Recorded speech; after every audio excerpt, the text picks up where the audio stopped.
호산나 찬양대 찬양 감사합니다. 오늘도 변함없이 예배의 자리를 지켜주셔서 감사합니다. 하나님의 은혜와 자비의 평강이 우리 성도님들과 늘 함께 하시기를 주님의 이름으로 축복합니다. 아멘. 예배의 자리를 지켜주신다고 늘 감사하는 인사를 제가 드립니다. 이유가 있습니다. 그리스도인이라면 마땅히 하나님께 예배를 드려야 하는 것은 반드시 해야 할 일입니다.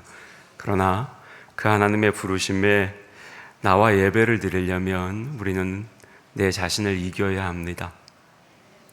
단장을 해야 하고 더 눕고 싶은 그 마음을 이기고 일어나 단장을 하고 주님의 전으로 나와야 예배할 수 있는 예배자가 될 수 있거든요. 자, 그런 점에서 자신을 이기고 성령의 마음에 순종하셔서 예배의 자리를 지켜주시기 때문에 그래서 감사하다고 인사를 드리는 겁니다. 늘 예배의 자리를 지켜가시는 우리 성도님들이 되시기를 다시 한번 주님의 이름으로 축복합니다. 아멘. 오늘은 서로에게 이렇게 축복하겠습니다. 예수님처럼 되십시오. 시작. 예수님처럼 되십시오. 예, 아멘입니다. 자, 여러분, 오늘 설교의 주제는 기도입니다. 그런데 설교의 주제가 기도니까 말씀을 본격적으로 나누기에 앞서서 여러분에게 기도와 관련된 부탁을 하나 드리겠습니다. 자, 여러분, 여러분이 교회에 오셔서 예배당에 들어오시면 예배당은 사람과 대화하는 곳이 아닙니다. 무슨 말씀인지 아시겠어요? 예배당은 여러분 하나님과 대화하는 곳입니다. 이걸 기억해 주셨으면 좋겠어요. 제가 왜 이 말씀을 드리는지 아시겠어요? 수십 번, 수백 번을 제가 참다가 말씀을 드리는 거예요. 기억하세요. 예배당은 사람과 대화하는 곳이 아니에요. 들어오시면 여러분 하나님과 대화하세요. 일상생활에서 여러분이 얼마나 하나님과 대화하며 기도하시는지는 제가 잘 모르겠습니다. 그러나 많이 기도하든 그렇지 않든 예배당에 들어오시면 하나님과 대화하셔야 돼요. 기도하셔야 돼요. 그곳이 예배당임을 잊지 마시기를 바랍니다. 제가 다음 주에도 한번 이렇게 지켜볼 거예요. 이제 한번 말을 꺼냈으니까 또 예배당에 들어오셔서 예배 준비 안 하시고 시끌시끌 하시면 제가 또 말씀드릴 거예요. 여러분 기억하셔야 돼요. 자, 여러분 이제 말씀을 좀 나누겠습니다. 오늘 본문 말씀을 우리가 받았는데 말씀을 읽으시면서 좀 이상한 부분 없으셨어요? 믿기 어려운 내용이 있었느냐 이 말이 아니라 하나님이 전능하신데 우리가 믿지 못할 게 뭐가 있겠습니까? 다만 오늘 본문에 기록된 이 사건이 전개되면서 예수님께서 설명하시는 내용 중에 우리가 생각하는 논리적으로 좀 이상한 곳이 없었느냐 이 말입니다. 이상한 곳이 없으셨다면 제가 오늘 본문을 조금 더 자세히 설명해 보겠습니다. 거참 좀 나 목사 이상하네. 이상하지 않다는데 왜 자꾸 이상하게 생각하게 만들어? 이렇게 제가 생각이 들게 만들어 드렸다면 죄송합니다. 그러나 여러분, 우리가 이상하게 생각되는 것을 찾아보는 데는 이유가 있습니다. 말씀을 읽을 때 잘 읽으셔야 돼요. 왜냐하면 성경에서 우리 논리대로 우리 생각대로 기록되지 않고 좀 이상하게 기록된 말씀은 우리에게 더욱 강하고 특별한 메시지를 전해주기 때문입니다. 예를 들어 마가복음 2장을 보면 중풍병자를 친구들이 침상채로 메고 예수님께로 왔다가 예수님의 계시는 집에 들어갈 수 없으니까 지붕을 통째로 뜯고 지붕을 뚫어서 그 중풍병자 친구를 달아내리는 이야기가 나옵니다. 근데 그때 예수님께서 이 중풍병자에게 뭐라고 하세요? 보통 생각대로라면 뭐라고 이야기되는 거예요? 전화 왔다 얼른 받아라 이렇게 해야 될까요? 아니죠. 네 병이 나았느니라 이렇게 말씀하셔야 돼요. 그런데 성경을 잘 읽으셔야 돼요. 그렇게 말씀하지 않으세요. 네 죄 사함을 받았느니라 이렇게 말씀하세요. 우리는 물론 예수님께서 죄를 사해 주신다는 것을 믿지만 이 상황에서는 예수님의 대답이 좀 이상하지 않아요? 여기서는 네 병이 나았느니라 이렇게 말씀하셔야지 왜 느닷없이 내 죄사함을 받았느니라 이렇게 말씀하시냐는 거죠. 왜일까요? 그것은 예수님께서 죄사하시는 권세가 있다는 것을 강조해서 알려주시기 위함입니다. 그리고 이렇게 병이 나았다는 말씀을 하실 줄 알았는데 죄사함을 선포하시는 것은 우리의 생각과 우리의 논리를 뛰어넘는 행동이기 때문에 이 장면이 사람들의 머리에 더 깊숙이 남게 되는 겁니다. 뿐만 아닙니다. 도대체 이것이 얼마나 중요하기에 이런 말씀을 하실까 하고 이제 그 중요성을 더 많이 생각하고 깨닫게 되는 거지요. 그러면 예수님의 메시지가 훨씬 더 강력한 메시지가 되는 겁니다. 그런데 이제 오늘 본문 말씀에도 이런 내용이 들어있어요. 자, 여러분, 오늘 본문을 보면 한 사람이 벙어리 귀신 들린 아들을 데리고 예수님께 옵니다. 그런데 마침 예수님은 3명의 제자를 데리고 산에 가시고 안 계셨죠. 소위 변화산 사건 때문에 자리를 비우신 겁니다. 이렇게 예수님께서 안 계시니 이 사람은 남아있던 제자들에게 귀신 들린 자기 아들을 고쳐달라고 부탁합니다.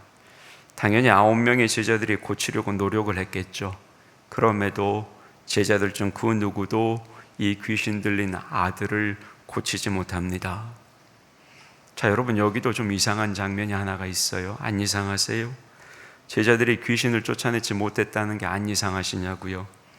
제가 왜 이 말씀을 드리냐면 마가복음 6장, 오늘 본문이 기록된 9장 3장을 앞서 마가복음 6장을 보면 그 마가복음 6장 12절과 13절에 이렇게 기록합니다. 화면 보고 같이 받겠습니다. 시작. 제자들이 나가서 회개하라 전파하고 많은 귀신을 쫓아내며 많은 병자에게 기름을 발라 고치더라. 아멘. 무슨 말이냐? 불과 며칠 전만 해도 제자들은 전도 여행을 하면서 수많은 귀신을 쫓아냈다는 겁니다. 불과 며칠 전만 해도 많이 쫓아내봤어요, 귀신을. 그런데 지금은 어때요? 못 쫓아내는 거죠.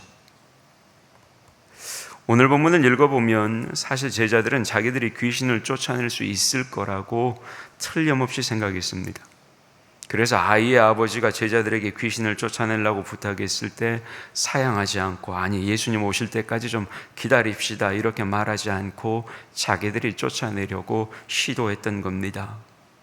아마도 자기 자신들이 고쳐주겠다고 자신 있게 나섰을 거예요. 왜요? 며칠 전까지 많이 해본 일이니까요. 그런데 막상 해보니 쫓아낼 수가 없었던 겁니다. 그것도 9명의 제자가 다 달라붙어서 자기의 방법대로 시도를 해봤지만 쫓아내지 못했어요.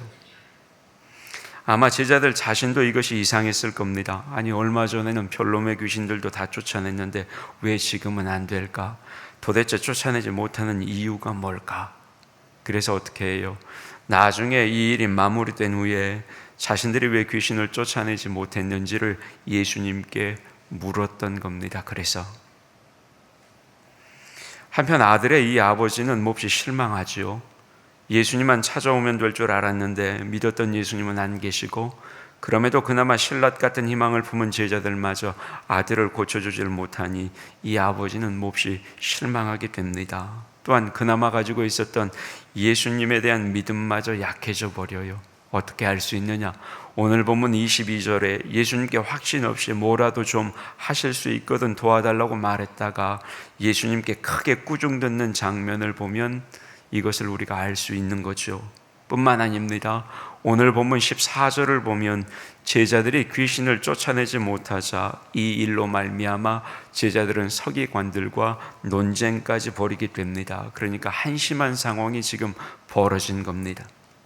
네, 이때 이제 예수님께서 내려오십니다. 예수님은 그들이 논쟁하는 것을 보시고 무슨 일이냐고 물으십니다. 귀신 들린 아이를 고치지 못했기 때문에 생긴 일이라는 사실을 아시고 예수님은 그들에게 믿음이 없는 것을 한탄하십니다. 그리고 아이를 데리고 오라고 하시죠. 그리고 아이를 데려온 아버지는 이미 믿음이 약해져서 예수님이 고쳐주실 것을 확신하지 못합니다. 그래서 본문 22절처럼 예수님이 그저 뭐라도 하실 수만 있으면 그거라도 좀 도와달라 이렇게 말을 하게 되고, 예수님은 그 아버지를 크게 꾸짖습니다. 그 내용이 23절이에요. 뭐라고 그래요? 예수께서 이르시되 할 수 있거든요. 무슨 말이냐? 믿는 자에게는 능히 하지 못할 일이 없느니라 하시니. 그러자 예수님의 이 꾸중을 들은 아이의 아버지가 크게 당황해서 소리칩니다. 그게 24절이에요. 내가 믿나이다. 나의 믿음 없는 것을 도와주소서 하더라. 그리고 예수님은 귀신을 꾸짖어 그들에게서 내어 쫓아내십니다. 그게 25절입니다. 벙어리 떼고 기목은 귀신아 내가 네게 명하노니 그 아이에게서 나오고 다시 들어가지 말라. 그리고 마침내 귀신은 물러가고 이 아들은 나음을 얻습니다. 그러자 제자들은 부끄럽기도 하고 이상하기도 해서 예수님께 조용히 여쭤봅니다. 그게 28절입니다. 집에 들어가심에 제자들이 조용히 묻자오되 우리는 어찌하여 능히 귀신을 쫓아내지 못하였나이까? 그러자 예수님께서 오늘 보면 29절의 말씀처럼 대답하십니다. 같이 보죠. 시작. 이르시되 기도 외에는 다른 곳으로는 이런 종류가 나갈 수 없느니라 하시니라. 아멘. 자, 여러분, 제가 한 절 한 절 이렇게 여러분에게 다시 한번 본문을 언급하는 이유가 있습니다. 왜냐? 다시 한번 자세히 보시라고요. 그러면 이상한 부분이 분명히 있습니다.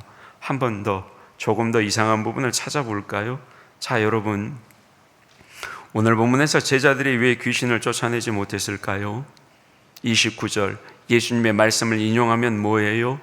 기도하지 않았습니다. 그러면 여러분, 주님의 그 말씀에 의하면 예수님도 기도함으로 귀신을 쫓아내셨어야 하는 겁니다. 그죠? 그런데 본문을 보세요. 예수님께서 기도로 귀신을 쫓아내셨나요? 아니죠. 25절 보세요. 뭐라고 그래요? 귀신아 내가 네게 명하노니. 그러니까 예수님은 그냥 귀신을 꾸짖어서 명령하심으로 쫓아내셨어요. 자, 그러면 여러분, 이게 기도입니까? 물론 기도라고 볼 수도 있어요. 하나님의 능력을 힘입어 귀신에게 명령하는 것이라면 하나님을 의지하며 기도하는 마음으로 명령하신 것이기 때문에 기도라고도 볼 수 있습니다. 그러나 귀신을 꾸짖은 것이 기도라고 해도 여전히 좀 이상한 게 있습니다. 왜냐하면 제자들도 그렇게 했을 것이기 때문입니다. 자, 여러분, 제자들은 이미 며칠 전에도 귀신을 많이 쫓아내 봤습니다. 그러면 제자들이 어떤 방법으로 내어 쫓았겠습니까? 예수님께서 귀신을 쫓아내신 것을 보았으니 주로 예수님께서 사용하신 이런 방법을 사용했을 겁니다. 그리고 오늘 본문에 나오는 상황에서도 제자들은 그렇게 했을 겁니다. 그런데 어때요? 고치지 못했어요. 그렇다면 여기에는 두 가지 문제가 있습니다. 하나는 예수님 자신도 기도가 아닌 명령으로 쫓아낸 것 같다는 것이고, 다른 하나는 혹 그게 기도라고 하더라도 제자들도 같은 기도를 했지만 쫓아내지 못했다는 겁니다. 그런데 예수님의 답변은 뭐라고요? 예수님은 기도했고 제자들은 기도하지 않았다는 겁니다. 어떻게 된 걸까요? 여러분, 여기서 근본적인 문제부터 한번 생각을 해보시게요. 여러분, 예수님은 놀라운 능력을 행하시고 계십니다. 그렇죠? 그리고 여기 앉아있는 우리도, 그리고 그 당시 예수님 곁에 있었던 제자들도 예수님처럼 능력 있는 삶을 살고 싶어 했을 겁니다. 우리도 마찬가지 아닙니까? 자, 그러면 여러분, 제자들도 그렇고 우리도 그렇고 예수님처럼 되기 위해서 과연 뭐가 필요할까요? 자, 예를 들어 보겠습니다. 여러분, 우리가 능력을 얻고 성공을 하려면 뭐가 필요해요? 훌륭한 학자나 예술가나 사업가처럼 되려면 뭐가 필요하냐고요? 크게 두 가지가 필요해요. 하나는 그 사람처럼 준비해야 하는 겁니다. 지금은 국립발레단 단장 겸 예술감독으로 있는 강수진 씨라는 분이 있습니다. 이분은 독일의 슈투트가르트 발레단의 수석무용수를 지낸 세계적인 발레리나였습니다. 근데 이제 여러분도 TV를 통해서 보셔서 아시겠지만 현역 시절 그녀의 아름다운 무용은 상상을 초월하는 그녀의 못난 발에서 나왔다는 것, 오래전에 TV에 방영이 한번 됐습니다. 많은 사람들이 그걸 보고 감동을 받았어요. 그녀의 발이 어떻게 생겼느냐? 울퉁불퉁한 굳은 살은 말할 도 없고 발톱도 10개 중에 성한 발톱이 없었을 뿐만 아니라 그 뼈까지도 일그러져 있을 정도로 보기가 굉장히 흉했습니다. 그렇게 연습을 했기 때문에 그렇게 훌륭한 무용수가 되었다는 거죠. 그러니까 여러분, 그녀처럼 연습하지 않고서는 그녀처럼 성공할 수가 없는 겁니다. 그러면 다른 하나는 뭐냐? 다른 하나는 뭐냐면 여러분, 하나님께서 허락해 주셔야 하는 겁니다. 사실 하나님의 자녀된 성도는 하나님께서 특별한 은혜로 도와주시죠. 그러나 불신자라고 해서 하나님의 허락 없이 성공하는 것은 아니에요, 여러분. 불신자도 하나님의 허락이 있어야 되는 겁니다. 왜? 우리가 고백하듯이 하나님은 세상 만사를 주관하시기 때문입니다. 마찬가지라는 거예요. 우리가 예수님처럼 능력 있게 살기 위해서도 여러분, 이 두 가지가 필요해요. 먼저는 예수님처럼 준비해야 하는 것이고, 다른 하나는 예수님처럼 성령 하나님의 도움을 받아야 하는 겁니다. 그러면 예수님은 어떤 준비를 하셨을까요? 성경이 우리에게 증거하듯이 예수님은 12살 때 이미 성경에 통달하셨습니다. 그 나이에 성전에서 종교 지도자들과 말씀을 나눌 때 사람들이 다 놀랐다고 성경은 증거합니다. 뿐만 아닙니다. 우리가 성경에서 보듯이 사역하실 때도 예수님은 정말로 많은 하나님의 말씀을 알고 계셨고 그 말씀들을 인용하시며 사용하셨습니다. 그러니까 무슨 말이냐? 예수님께서는 하나님의 말씀으로 충만하셨기 때문에 그 삶이 진리와 능력으로 충만했다는 겁니다. 뿐만 아니에요. 예수님은 기도를 얼마나 많이 하셨는지 모릅니다. 세례 요한에게 세례를 받으시고 공생의 첫 사역으로 하신 게 뭐예요? 40일 금식 기도입니다. 예수님께서 새벽 미명에 한적한 곳에서 하신 게 뭐예요? 기도입니다. 심지어 제자들을 택하실 때는 산에서 밤을 새워가며 철야 기도까지 하셨습니다. 오병이어의 기적을 행하신 후에는 군중들이 예수님을 왕으로 삼으려고 하니까 어떻게 하셨어요? 그 시험을 이기시기 위해 혼자 산으로 가셔서 기도하셨습니다. 시험을 이기시기 위해서 뭐 하신 거예요? 기도하신 거예요. 뿐만 아닙니다. 체포되기 직전에도 예수님은 겟세마네 동산에서 간절하게 기도하셨습니다. 그러니까 예수님은 평소에도 늘 기도로 충만하셨다는 겁니다. 이렇게 기도로 늘 충만하셨던 분이 예수님이셨기 때문에 예수님의 삶이 진리와 능력으로 충만하셨던 겁니다. 이에 반해 제자들은 어때요? 하나님의 말씀도 잘 몰랐고 기도도 그렇게 별로 하지 않았어요. 시원찮았어요. 여기 앉아있는 우리하고 별반 다를 바 없다고요. 그걸 어떻게 하냐고요? 여러분, 제자들이 겟세마네에서 잔 것을 보면 알죠. 잡혀가시기 전 그렇게 주님께서 예타게 잠들지 말고 기도하라고 말씀했음에도 3번이나 부탁했음에도 불구하고 어때요? 제자들은 그냥 자요. 기도하지 않아요. 그 모습을 보면 제자들의 기도 생활이 어땠는지를 우리가 알 수 있는 거죠. 우리라고 별게 있겠습니까? 여러분, 예수님과 제자들의 이런 차이에서 우리는 예수님은 기도하셨기 때문에 귀신을 쫓아내셨고 제자들은 기도하지 않았기 때문에 귀신을 쫓아내지 못했다는 이 말씀이 어떤 뜻인지를 이제 제대로 알 수 있는 겁니다. 예수님은 늘 평소에 기도하셨고 기도로 충만해 계셨기 때문에 지금의 귀신을 쫓아낼 수 있었던 겁니다. 그러나 제자들은 어때요? 평소에 기도하지 않았어요. 평소에 기도하지 않았기 때문에 지금의 귀신을 쫓아낼 수 없었던 겁니다. 왜요? 평소에 기도하지 않다가 지금 예수님을 흉내내어 기도한다고 해서 예수님처럼 능력을 행할 수 있는 것은 아니기 때문입니다. 그러니까 지금의 예수님처럼 능력을 행하려면 어떻게 해야 하는 거예요? 평소에도 예수님처럼 기도 생활을 해야 하는 겁니다. 여러분, 기도는 그 기도에서 간구한 소원만 이루어주는 게 아니에요. 여러분, 우리가 하나님께 드리는 기도는 우리를 영적으로 강하게 만들어줍니다. 그래서 기도를 많이 하면 그 기도의 응답만 받는 것이 아니라 영적으로도 강하고 능력 있는 사람이 되어서 다른 문제들도 해결받는 하나님의 은혜를 더 많이 경험하게 되는 겁니다. 예를 들어서 여러분, 우리가 거짓말을 하지 않게 해달라고 많이 기도하면 우리가 거짓말을 하지 않는 은혜도 받지만 또 한편으로는 우리가 영적으로 강해져서 이웃을 사랑하는 은혜까지도 얻게 되는 겁니다. 그러니까 우리가 평소에 기도를 많이 하면 여러분, 우리가 영적으로 능력 있는 사람이 되어서 기적을 더 많이 경험하게 되는 것이죠. 그리고 이것이 바로 예수님처럼 능력 있는 그리스도인으로 살아가는 귀한 방법입니다. 그러니까 오늘 본문에서 예수님이 기도 외에는 귀신을 쫓아낼 수 없다고 하셨던 말씀에는 다름 아니라 이런 뜻이 들어있는 거예요. 물론 평소에는 기도를 못했지만 당장 간절히 기도해서 응답을 받을 수도 있겠죠. 그러나 여러분, 평소에 기도를 통해 영적으로 강해진 사람만큼 능력 있는 기도를 하기는 어려운 거예요. 늘 기도해야 하는 겁니다.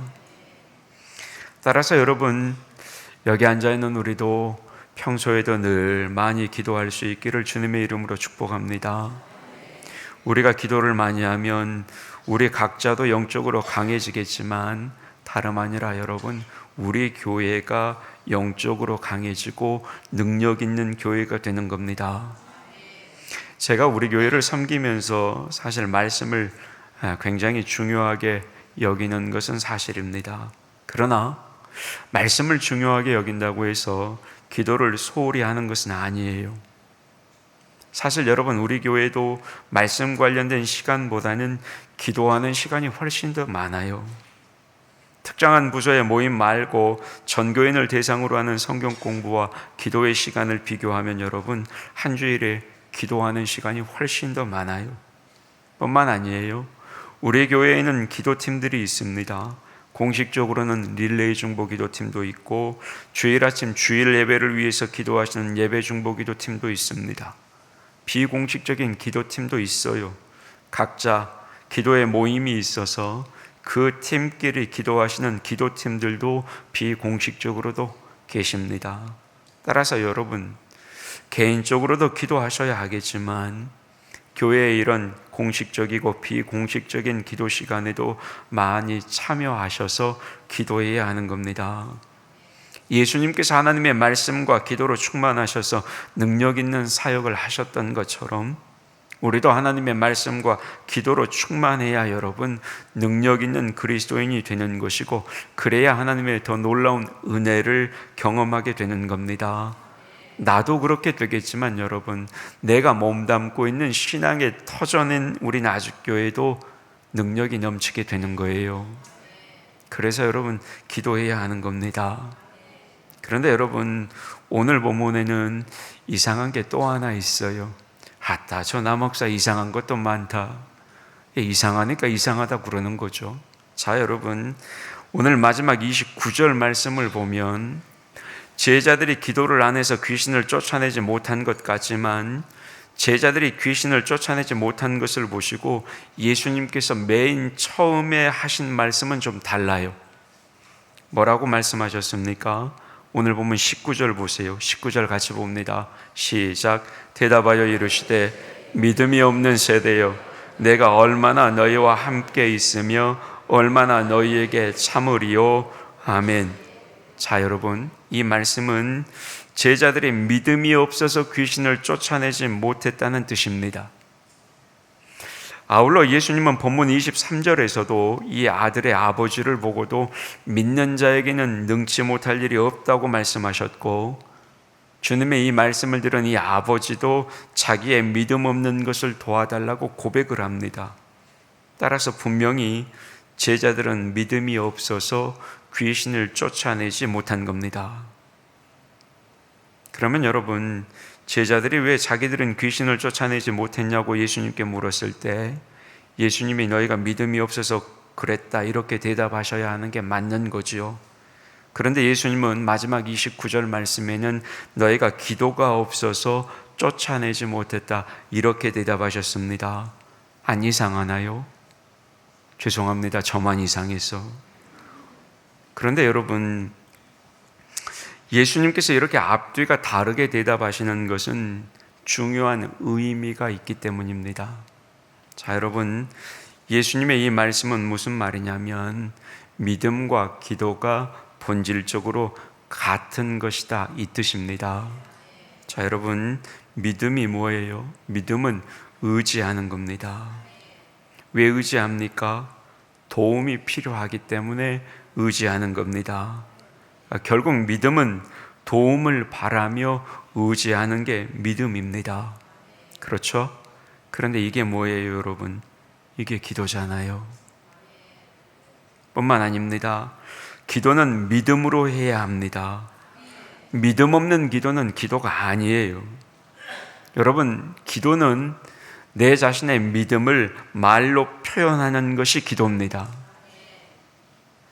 그래서 예수님도 처음에는 믿음이 없어서 귀신을 쫓아내지 못했다고 하셨다가 나중에는 기도가 없어서 쫓아내지 못했다 이렇게 말씀하셨던 겁니다.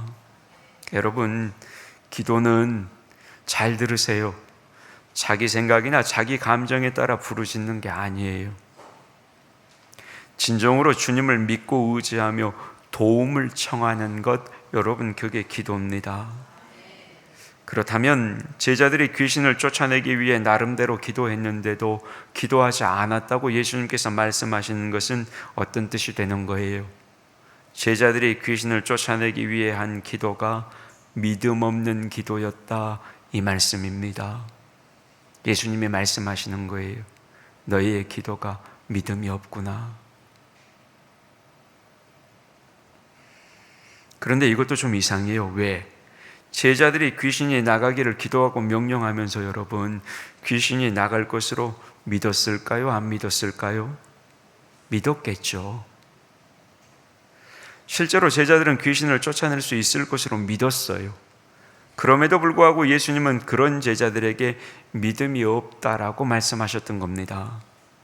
자, 그러면 여러분, 이때 제자들의 믿음은 주님이 말씀하시는 참 믿음과 어떻게 다른 걸까요? 여러분, 참 믿음은 오직 하나님만을 의지하는 것이 참 믿음입니다. 여러분, 잘 들으셔야 돼. 믿음은 내가 할 수 있다고 확신하는 것, 그건 믿음이 아니에요. 여러분, 믿음은 자기 최면이 아니라고요. 물론 어쩌면 자기 최면도 자신감을 불러일으켜서 사람을 좀 더 능력 있게 만들어줄 수가 있겠죠. 그러나 그것은 믿음이 아닙니다. 그것은 자기 개발이 될 수는 있어도 하나님을 믿는 것이 아니라고요. 그런데 이 시대의 그리스도인들이 이걸 혼동한단 말이에요. 성경이 말하는 믿음과 자기 최면, 자기 확신을 혼동해. 그래서 자기 확신이 믿음인 줄 알아요. 여러분, 그건 믿음이 아니에요. 믿음은 오직 하나님만을 믿는 겁니다. 그게 무슨 말이냐? 제자들이 믿은 것은 며칠 전에 자신들이 귀신을 쫓아내본 자신들의 경험이었다는 거예요. 자기가 며칠 전 귀신을 쫓아낼 때 사용했던 방법, 내가 그걸 해봤으니 당연히 쫓아낼 수 있을 거야, 이렇게 믿은 겁니다. 그런데 여러분, 그건 자기가 할 수 있다는 자기 확신이지 믿음이 아니에요. 이 구분을 잘 하셔야 돼요. 그래서 그들은 자기가 했던 방법으로 귀신을 쫓아내보려고 시도했고, 한 사람의 방법으로 안 되니까 각자가 모두 자기 방법으로 시도했던 겁니다. 그러나 여러분, 이렇게 경험이나 방법을 의지하는 것은 믿음이 아니에요. 그래서 귀신을 쫓아내지 못한 겁니다. 그럼 뭐가 참 믿음이에요? 오히려 내가 비록 전에 경험해 본 적은 있지만 지금도 이 일은 내 힘으로 할 수 있는 것이 아니라 오직 하나님의 은혜로만 할 수 있다는 철저한 자기 부정, 그리고 거기에서 나오는 오직 하나님만을 의지하는 것, 여러분 이게 진짜 믿음이에요. 이게 참 믿음이라고요. 여러분, 기도는 이런 믿음으로 하는 거예요. 자기 방법, 자기 경험, 자기 확신을 가지고 기도하는 게 아니라, 내가 아무리 경험이 있어도, 내가 과거에 아무리 잘했더라도 그건 내 힘으로 하는 게 아닙니다. 오직 하나님만 하실 수 있는 일입니다. 내가 하나님만 의지합니다. 하나님 도와주세요. 여러분, 이게 참 믿음으로 하는 기도예요. 이렇게 기도해야, 이런 믿음을 가지고 간절히 기도해야 여러분 하나님의 놀라운 능력을 입게 되는 것이고 하나님의 은혜를 경험하게 되는 겁니다. 하나님도 기도를 통해 우리를 도우시는 것을 좋아하시기 때문이에요. 그래서 시편 50편 15절이 이렇게 증거하는 겁니다. 같이 받겠습니다. 시작. 환난 날에 나를 부르라. 내가 너를 건지리니 네가 나를 영화롭게 하리로다. 아멘. 모든 일은 하나님께서 하셔요. 우리의 기도를 듣고 행하시는 분은 하나님이신데, 내 경험, 내 확신, 그거 가지고 기도하면 되겠냐고요? 안 되는 겁니다. 여러분, 참 믿음과 거짓 믿음을 잘 분별하시기를 주님의 이름으로 축복합니다. 여러분, 어려울 때는 이런 믿음을 가지고 하나님께 기도해야 놀라운 도움을 받을 수가 있는 겁니다. 아울러 기도는 하나님의 능력을 힘입어 이 일을 성취하는 것이기 때문에 여러분, 우리가 할 수 있는 가장 강력한 사역이 기도이기도 합니다. 기도는 여러분 절대로 어떤 일을 준비하는 예비 사역이 아니에요. 저도 가끔은 이런 표현을 써서 실수합니다만, 혹시 여러분 기도로 준비한다는 말, 그런 표현 조금 가끔 사용하지 않으세요? 신앙생활을 하다 보면 기도로 준비하겠습니다, 이런 말을 들을 때가 있습니다. 근데 사실 나쁜 뜻으로는 그렇게 이야기하는 것이 아니기 때문에 그때는 말씀을 듣고는 있습니다만, 사실 엄격히 말하면 그것은 옳은 표현이 아닙니다. 자, 예를 들어 전도하러 가면서 기도로 준비하고 나가서 말로 전도한다, 이렇게 생각하면 그건 잘못된 겁니다. 말로 전도하러 나가기 전에 드린 기도도 전도 활동이고, 나중에 나가서 말로 하는 전도도 전도 활동입니다. 그러면 여러분, 기도와 말로 한 전도 중에 어느 게 더 강한 전도 활동일까요? 기도입니다. 여러분, 출애굽기 17장을 보면 출애굽한 이스라엘 백성이 르비딤에서 아말렉 족속의 공격을 받아서 아말렉 족속과 전쟁하는 이야기가 나옵니다. 여러분, 여기서 이스라엘 백성이 아말렉과 어떻게 전쟁을 해요? 여호수아는 군대를 이끌고 군대의 현장에 나가서 싸우고, 모세는 아론과 훌을 데리고 산에 가서 기도를 합니다. 그러면 여러분, 기도하러 산에 올라간 모세와 아론과 훌은 전쟁을 안 한 겁니까? 아니죠. 그들도 전쟁을 하고 있었습니다. 다름 아니라 기도로 아말렉과 싸우는 거죠. 그러면 여러분, 실제로 누구의 싸움이 더 힘이 있었어요? 언제 이스라엘이 이기고 언제 이스라엘이 졌냐고요? 모세가 손을 들면 이기고 손을 내리면 졌어요. 기도할 때 이겼고 기도의 힘이 약해지면 졌어요. 무슨 말이에요?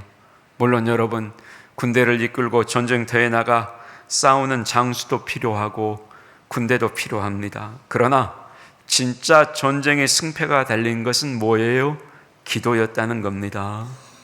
그래서 여러분, 기도는 준비 운동도 아니고 지원 사격도 아니에요. 기도는 가장 중요한 교회의 사역이 기도예요. 여러분, 오늘 본문에서 예수님은 귀신 들린 사람을 고치는 데 있어서 가장 중요한 게 뭐라고 가르치신 거예요? 기도라고 가르치셨어요. 이 말은 무슨 뜻이에요? 너희가 어떤 일을 하더라도 가장 중요한 것은 뭐라는 말씀이에요? 기도라는 말씀이에요. 그러니까 교회에서 어떤 사업이나 사역을 해도 기도가 그 사역과 사업의 성패를 저항하는 것이고, 교회가 부흥되느냐 부흥되지 않느냐도 기도가 좌우하는 것이고, 여러분 예수님 보세요. 예수님은 공생의 사역 중에 수많은 악을 물리치고 승리했습니다. 왜 그래요? 이미 이것은 예수님께서 40일간 기도하시며 사단의 시험을 이기셨기 때문에 그런 겁니다. 뿐만 아니죠. 매일매일 주님은 기도하셨기 때문입니다. 예수님께서 그 어려운 십자가의 사명을 완수하신 것도 겟세마네에서 기도로 이미 사단에게 승리하셨기 때문이었습니다. 뿐만 아니에요. 예수님께서 죽음을 이기신 것도 이미 기도로 응답을 받았기 때문에 죽음을 이기신 겁니다. 어떻게 하냐고요? 히브리서 5장 7절에 이렇게 증거하거든요. 7절 말씀을 같이 보겠습니다. 시작.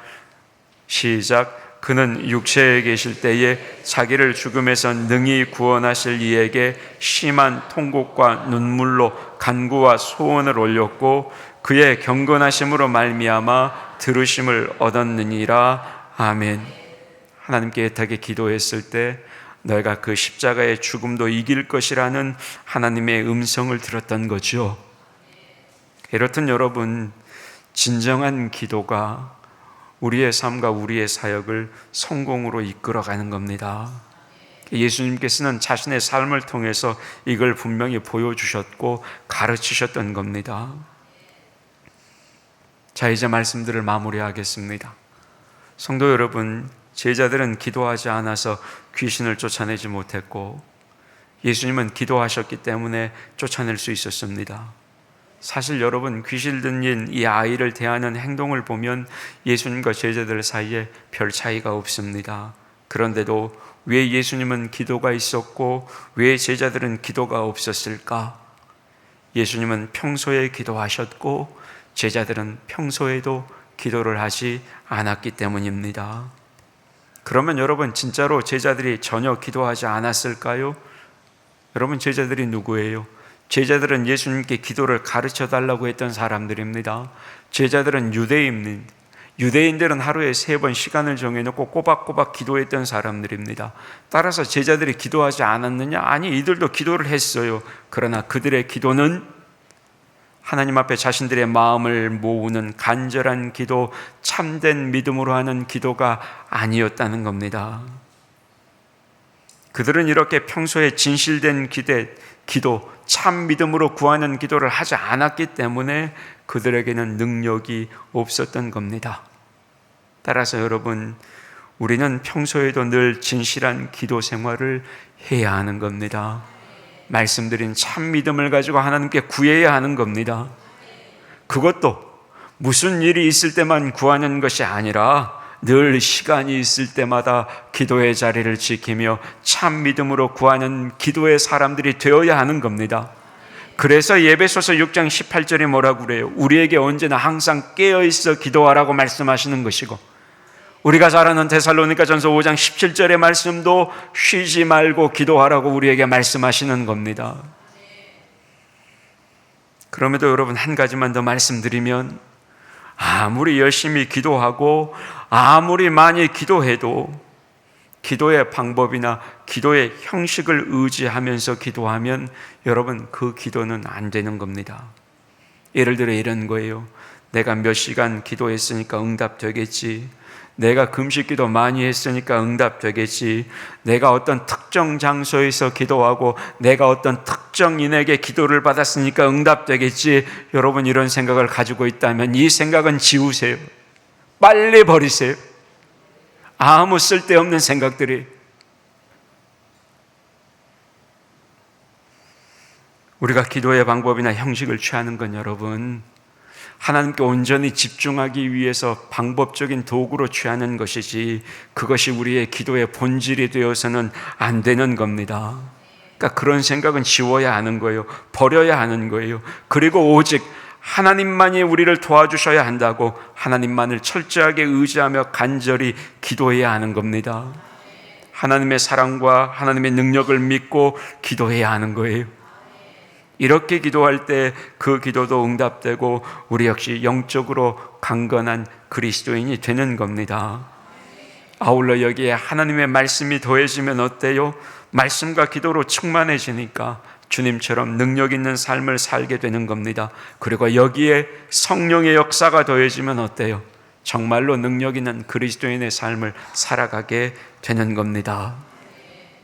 여러분, 제자들도 그랬고 여기 앉아있는 우리도 예수님처럼 능력 있는 삶을 살고 싶어 합니다. 그러면 뭐 해야 되는 거예요? 기도하세요. 기도하시라고. 여러분, 우리의 기도를 한번 정직하게 살펴보세요. 문제가 터지면 그때서야 기도하러 옵니다. 특정한 날에만 기도하러 옵니다. 그런데 여러분, 그런 기도는 아무런 능력이 없어요.